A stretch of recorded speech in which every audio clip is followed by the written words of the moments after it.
You were never empty. You were entrusted.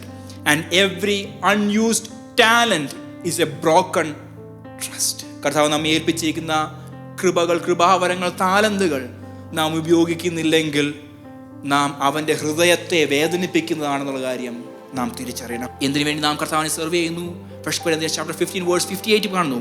ആകയാൽ എൻ്റെ പ്രിയ സഹോദരന്മാരെ, നിങ്ങൾ ഉറുപ്പുള്ളവരും കുലുങ്ങാത്തവരും നിങ്ങളുടെ പ്രയത്നം കർത്താവിൽ വ്യർത്ഥമല്ലെന്ന് അറിഞ്ഞുകൊണ്ട് കർത്താവിൻ്റെ വേലയിൽ എപ്പോഴും വർദ്ധിച്ചിരുന്നവരാകുകയും. So you cannot say that you don't have a talent. God has entrusted everyone in this community to serve Him in different ways.